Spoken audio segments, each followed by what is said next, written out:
Friends, तो आज मैं एक बहुत अच्छा टॉपिक लेकर आया हूँ, रिलेशनल डेटाबेस मैनेजमेंट सिस्टम।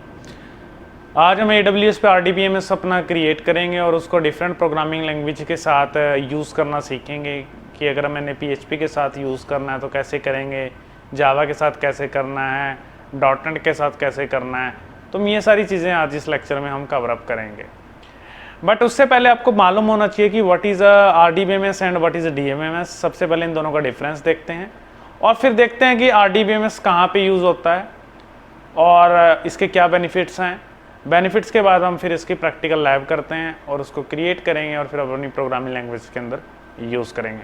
तो प्लीज़ बने रहिए आखिरी तक इस वीडियो में और लाइक, सब्सक्राइब, शेयर करना ना भूलें। तो चलो हम डिफरेंस देखते हैं पहले RDBMS एंड DBMS का क्या है।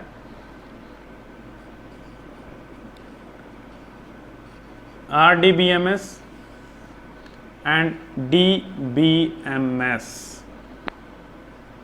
देखो RDBMS की फुल फॉर्म होती है relational database management system,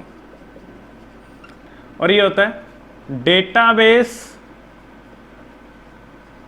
management system. Okay, अब जो RDBMS है उसमें जो डेटा स्टोर होता है वो टेबुलर फॉर्म में डेटा स्टोर होता है। टेबुलर फॉर्म में डेटा स्टोर होता है।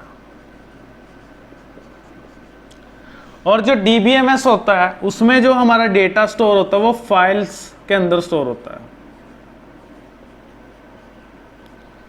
जैसे इसका एग्जांपल लें, आपने एक्सेल के अंदर डेटा स्टोर कर रहे हो, नोटपैड के अंदर डेटा स्टोर कर रहे हो, वर्ड के अंदर डेटा स्टोर कर रहे हो, तो यहाँ पे डेटा स्टोर होता है। और यहाँ पे क्या होता है, आपका एक टेबल बन जाएगा। जैसे मैं यहाँ पे एक टेबल बना लेता हूँ बैकएंड डेटाबेस में। यहाँ पे बंदे का नेम होगा और जैसे हम ये बंदे का रोल नंबर ले लेते हैं XYZ 32 और इस टेबल का नाम रख देते हैं हम स्टूडेंट। ठीक है, तो जो ये थर्ड है इसमें आप क्या कर सकते हैं, नॉर्मलाइजेशन कंसेप्ट कर सकते हैं। नॉर्मलाइजेशन का मतलब होता है रिलेशन बना सकते हैं एक टेबल का दूसरे टेबल के साथ। जैसे मैं यहाँ पर दो टेबल बनाता हूँ, जैसे हम यहाँ पे एक एग्जांपल से नॉर्मलाइजेशन को कंसेप्ट को समझते हैं कि जैसे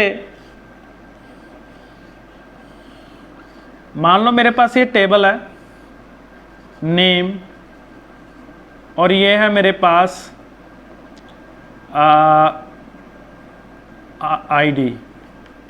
तो यहाँ पे लिखा हमने XYZ, ID इसकी 32 है। यहाँ पे लिखा ABC, इसकी ID है 34। इस टेबल का नाम है टीचर। और एक टेबल और हम बना लेते हैं और यहाँ पर हम लिखते हैं ID डिपार्टमेंट।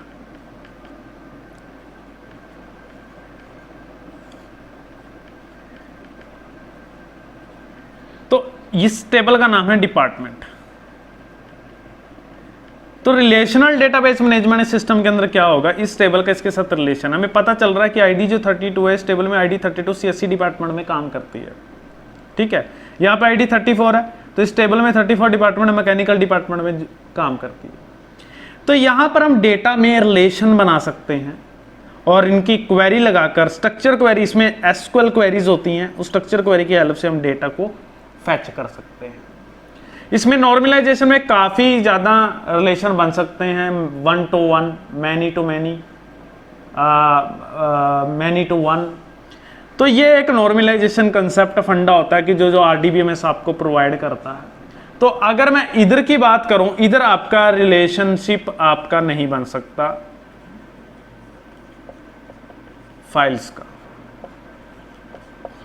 जैसे मान लो आपने कोई नोटपैड फाइल में एक ABC नाम से पर्सन का डेटा स्टोर किया, फिर आपने एक अनदर फाइल बनाई, वहाँ पर आपने स्टोर किया उसका कि इसने क्या क्या सामान आपसे ख़रीदा है।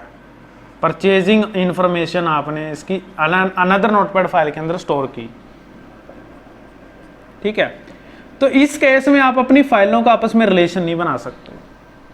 तो ये इसका एक मेजर ड्रॉबैक्स है कि डीबीएमएस में होता क्या है कि आपका जो रिलेशन बनता है टेबल्स का वो नहीं बनता। इसमें आप टेबल में रिलेशन बना सकते हैं जो आरडीबीएमएस आपको प्रोवाइड करता है। तो अगला डिफरेंस देखते हैं कि अगला डिफरेंस क्या है कि हम क्यों आरडीबीएमएस का यूज करते हैं, डीबीएमएस का हम क्यों यूज नहीं करते।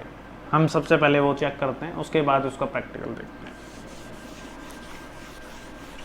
तो नेक्स्ट हम देख रहे हैं अब कि हम आरडीबीएमएस का ही क्यों यूज करते हैं, डीबीएमएस का यूज क्यों नहीं करते nowadays.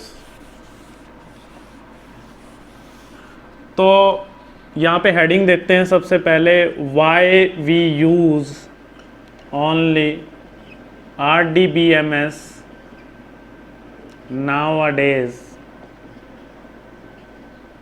As compare to DBMS. इसका एक रीजन, इसका मैं एक्सप्लेन करने जा रहा हूं आपको। तो लेट्स सपोज ये हमारे पास एक स्टोर है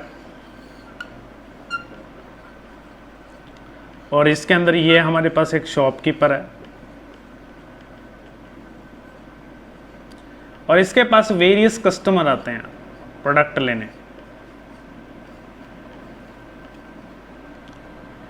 तो शॉपकीपर क्या करेगा, हर एक कस्टमर की इंफॉर्मेशन को स्टोर करेगा। अब अगर तो ये डीबीएमएस का यूज करेगा तो ये अपना सारा डेटा फाइल्स में स्टोर करेगा और इसको हर एक इंडिविजुअल फाइल बनानी पड़ेगी इंडिविजुअल कस्टमर के लिए।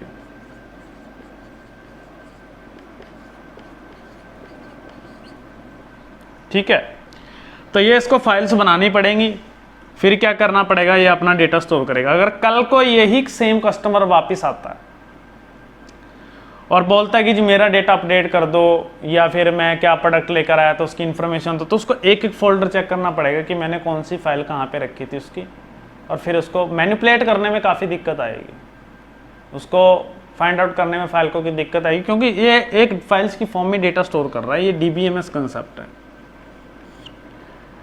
अगर तो ये आरडीबीएमएस कंसेप्ट का यूज करेगा तो सिंपली क्या करेगा, ये एक टेबल बनाएगा जिसमें आईडी होगी, प्रोडक्ट क्या लेकर गया, वो क्वांटिटी कितनी लेकर गई, कस्टमर का नाम क्या है। तो यहाँ पे वो डेटा स्टोर करता जाएगा। उसका हम एक साइन अप टाइप एक फॉर्म बना देंगे, वहाँ पे वो इन्फॉर्मेशन स्टोर करेगा तो उसके अंदर स्टोर होती रहेंगी। तो कल को अगर वो हमारे पास आता है कि जी मेरी इन्फॉर्मेशन बताइए, मैं कौन से दिन कौन सा सामान लेकर गया था, तो हम क्या कर सकते हैं, सिक्वल क्वेरी लगाकर डेटा फेच कर सकते हैं उस पर्टिकुलर टेबल में से। तो यहाँ पे क्वेरी हम नहीं लगा सकते अपनी फाइल्स में, क्योंकि डीबीएमएस कंसेप्ट है। आरडीबीएमएस में टैबुलर फॉर्म में डेटा स्टोर होता है, तो हम यहाँ पे एसक्यूएल क्वेरीज लगा के हम उस डेटा को फैच कर सकते हैं। तो ये आरडीबीएमएस आपका कंसेप्ट होता है। तो अब बात करते हैं कि अगर आपने अपना आरडीबीएमएस क्रिएट करना है AWS पे तो वो कैसे करेंगे। तो उसके लिए हमारे पास वहाँ पर एक RDS का कंसेप्ट होता है, रिलेशनल डेटाबेस सिस्टम। उस रिलेशनल डेटाबेस सिस्टम में आपको वेरियस वेंडर्स मिल जाएंगे, जैसे MySQL हो गया, MariaDB हो गया, माइक्रोसॉफ्ट एसक्यूएल सर्वर हो गया, Oracle हो गया।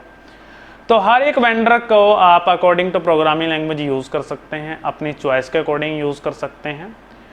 और वहाँ पर उसको क्रिएट करने के बाद आप with the help of MySQL workbench या फिर MySQL सर्वर में उनको एक्सेस कर सकते हैं। तो चलिए ये सारी चीज़ें मैं आपको प्रैक्टिकल करवाऊंगा और प्रैक्टिकल के टाइम में आपको एक्सप्लेन करूंगा कि RDS के अंदर जो वेरियस वेंडर हैं उनका क्या पर्पस है और उनको कैसे अगर आपने एक्सेस करना है तो वो कैसे हम एक्सेस करेंगे, आपने अगर अपनी प्रोग्रामिंग लैंग्वेज के अंदर उसका यूज़ करना है। तो चलिए शुरू करते हैं। AWS मैनेजमेंट कंसोल में तो आपने यहाँ पे RDS पे क्लिक करना है।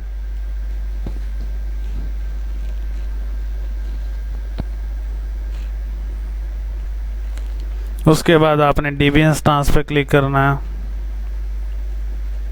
देन आपने क्रिएट डेटाबेस पे क्लिक करना है एंड यहाँ से देखिए आपके पास वेरियस वेंडर्स हैं। ये माइक्रोसॉफ्ट एसक्यूएल सर्वर है जो डॉट नेट के लिए यूज़ किया जाता है। आप ओरेकल जावा में भी यूज़ कर सकते हैं, अपने माइक्रोसॉफ्ट में भी कर सकते हैं, किसी भी लैंग्वेज में यूज़ कर सकते हैं। मारिया डीबी हो गया, जैसे माईसिक्वल हो गया, अमेजोन ओरे हो गया। तो अभी यहाँ पे हम माईसिक्वल ही यूज़ करेंगे। तो मैंने यहाँ से माईसिक्वल स्टार्ट किया। उसके बाद आपने यहाँ से वर्जन आपको पूछ रहा है कि आपने कौन सा वर्जन सेलेक्ट करना है, तो हम कोई भी वर्जन सेलेक्ट कर लेते हैं। सर मैंने 5.7.25 यूज़ कर लिया। तो भी हमारा फ्री टीयर अकाउंट है, तो हम फ्री टीयर अकाउंट यहाँ से सेलेक्ट करेंगे। उसके बाद डेटाबेस इंस्टांस नेम आप देना चाहते हैं, जो आप देना चाहते हैं वो दे सकते हैं। जैसे मेरा डेटाबेस इंस्टांस नेम 1 ही है, तो मैं 1 ही रहने देता हूँ। आप चेंज भी कर सकते हैं इसको। मास्टर नेम आपके पास यूज़र नेम है, पासवर्ड हम यहाँ पर डाल देते हैं। जैसे मैंने पासवर्ड डाला, हम पासवर्ड डाल लेते हैं कुछ भी।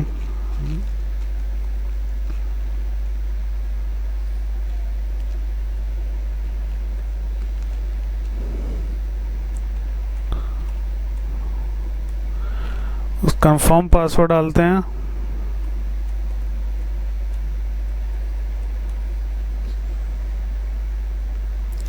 और उसके बाद आपसे पूछेगा कि एलोकेट स्टोरेज आपने कितना देना है। मैंने 20 स्टोरेज देना है।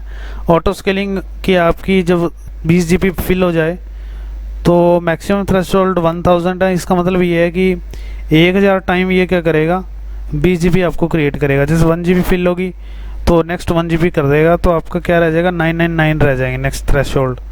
तो ये थ्रेशोल्ड्स होते हैं। हम ऑटो स्केलिंग माने हम लेबल की हुई है। VPC हमारा डिफ़ॉल्ट ही रहने देना है यहाँ पे। और उसके बाद हमारे पास एडिशनल कॉन्फ़िगरेशन पे क्लिक करना है। डेटाबेस नेम दे देते हैं। कभी भी डेटाबेस नेम जब भी देना है तो स्पेस नहीं देना। मैं स्कूल नेम से डेटाबेस बना रहा हूँ, तो मैंने स्कूल दे दिया है यहाँ पे। उसके बाद बैकअप के 7 डेज़ के बाद बैकअप होता रहे हमारा। एंड उसके बाद यहाँ पे एक ऑप्शन और होगा कि हमें इसको पब्लिक करना होगा, तभी हम इसको एक्सेस कर सकते हैं अपने प्रोग्रामिंग लैंग्वेजेस में या एनीवेयर कहीं पे भी। तो पब्लिक का जो ऑप्शन है वो हम अनेबल कर देते हैं। एक बार चेक कर लेते हैं कि पब्लिक का ऑप्शन कहाँ पे है। यहाँ पे भी नहीं है। कनेक्टिविटी में डिफ़ॉल्ट हो गया। ये देखा, ये यहाँ पे आपको पब्लिक एक्सेस है, तो यहाँ पे आपने यस कर देना है इसको। और उसके बाद आपने यहाँ पे नीचे जाना और क्रिएट डेटाबेस पे क्लिक कर देना। तो आपका डेटाबेस क्रिएट हो रहा है। ठीक है जी। तो इसके अलावा अगर हमने इस डेटाबेस को एक्सेस करना है तो उसके लिए हमें एक सॉफ्टवेयर चाहिए। सॉफ्टवेयर का नाम है MySQL वर्कबेंच। तो हम MySQL वर्कबेंच सॉफ्टवेयर को डाउनलोड करेंगे। तो ये फर्स्ट लिंक पर आप क्लिक करेंगे। यहाँ से आप अपने लिए एक माइक्रोसॉफ्ट एसक्यूएल वर्कबेंच इंस्टॉल कर लेंगे, जो कि मैंने ऑलरेडी अपने सिस्टम में इंस्टॉल किया हुआ है। तो मैं इसको इंस्टॉल नहीं करूँगा, यानी कि डाउनलोड नहीं करूँगा। तो सीधा मैं अपना सॉफ्टवेयर ओपन कर रहा हूँ। तो मैंने यहाँ से MySQL वर्कबेंच 6.3 सेलेक्ट कर लिया। ठीक है।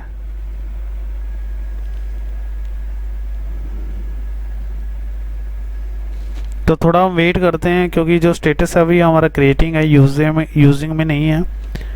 तो जैसे ही बनता है फिर मैं इसको एक्सेस करके दिखाता हूँ। अभी हमारा MySQL वर्कबेंच भी ओपन हो रहा है, तो हम उसकी भी वेट करते हैं। हमारा जो MySQL वर्कबेंच है वो ओपन हो जाए। तो ये हमारे पास MySQL वर्कबेंच हमारे पास ओपन हो चुका है। यहाँ पर हम अपना AWS के डेटाबेस को एक्सेस करेंगे। तो पहले थोड़ा हम वेट करते हैं कि हमारा डेटाबेस जो है वो क्रिएट हो जाए। तो आप देख सकते हैं कि जो हमारा पहले स्टेटस था वो क्रिएटिंग था, बैकअप आना शुरू हो गया। तो इट मीन्स हमारा जो डेटाबेस है वो बन गया। अभी ये बैकअप ले रहा है, यानी कि अपने लिए बैकअप तैयार कर रहा है। अभी हम क्या करेंगे, डेटाबेस 1 पे क्लिक करेंगे। उसके बाद डियर आपने एक चीज़ और करनी है। ये जो एंड पॉइंट है, इस एंड पॉइंट को आप क्या करेंगे, कॉपी करेंगे। यहाँ से कॉपी करने के बाद अपने MySQL वर्कबेंच को ओपन करेंगे। यहाँ पे अपने प्लस MySQL कनेक्शन पे क्लिक करना है। यहाँ पर आपने अपना होस्ट नेम में उस एंड पॉइंट को पेस्ट कर देना है। और कनेक्शन नेम क्या था हमारे पास, डेटाबेस 1 था। यूज़र नेम क्या था हमारे पास, एडमिन था। पासवर्ड हमारे पास था, जो हमने उस टाइम पासवर्ड अपना एंटर किया था। ये जो डेटाबेस 1 है ये इंस्टेंस आइडेंटिफायर है, ये वो चीज़ आएगी आपके पास यहाँ पे। उसके बाद आपने यहाँ से इसको ओके करना है, फिर देन आपने इसको ओपन कर देना है। अगर आपका कनेक्शन सक्सेसफुली इस्टेब्लिश हो जाता है AWS के साथ, तो ये सक्सेसफुली ओपन कर देगा और जो आपने स्कूल नेम से डेटाबेस वहाँ पे क्रिएट किया था वो यहाँ पे ओपन हो जाएगा। तो हमारा जो कनेक्शन है वो सक्सेसफुली ओपन हो चुका है। इट मीन्स ये कनेक्टेड है आपके AWS से। आप देख सकते हैं यहाँ पे स्कूल नेम से जो डेटाबेस है वो हमारे पास यहाँ पर आ चुका है। अब आप यहाँ पे कोई भी टेबल क्रिएट कर सकते हैं, यानी कि SQL कमांड्स लगा सकते हैं। जैसे मैंने एक टेबल मैं आपको क्रिएट करके दिखाता हूँ। क्रिएट टेबल, टेबल का नेम हम कुछ भी रख देते हैं, जैसे मैंने लिखा स्टूडेंट्स, और यहाँ पे हम इंफॉर्मेशन डाल देते हैं नेम, इसको varchar में ले लेते हैं 300। तो बेसिकली ये डेवलपर का काम है, जो डेवलपर होगा वो अपने लिए अपने अकॉर्डिंग टेबल क्रिएट करेगा।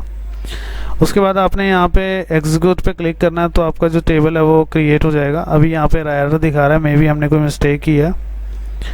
नेम को मैंने varchar में लिया है, तो यहाँ पे देखते हैं क्या मिस्टेक है।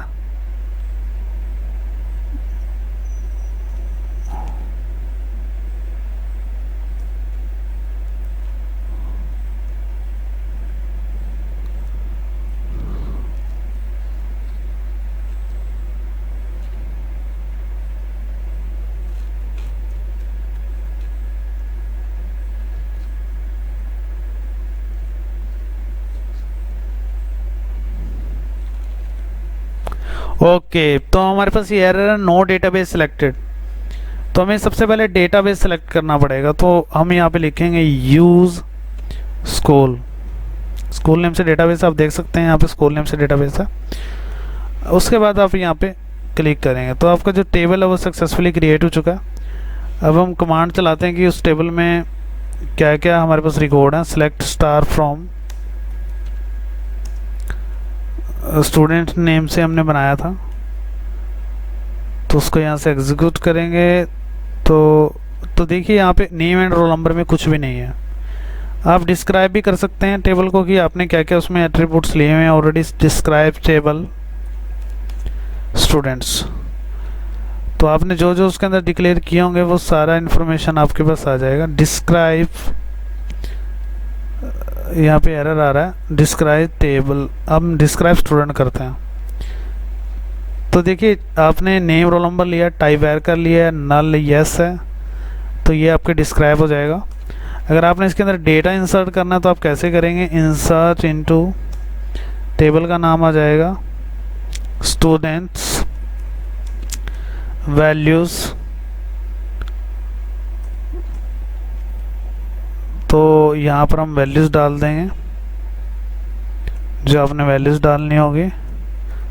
तो ये SQL क्वेरीज हैं, इसका आपको अलग से एक नॉलेज लेना होगा, तभी आप यहाँ पे काम कर सकते हैं। तो ये इंसर्ट हो चुका है। सेलेक्ट स्टार फ्रॉम, यहाँ पर हम करते हैं स्टूडेंट्स। तो आप जैसे करेंगे तो आपका जो डेटा होगा वो आउटपुट आ जाएगी। देखिए जो हमने ऐड ऑन किया था।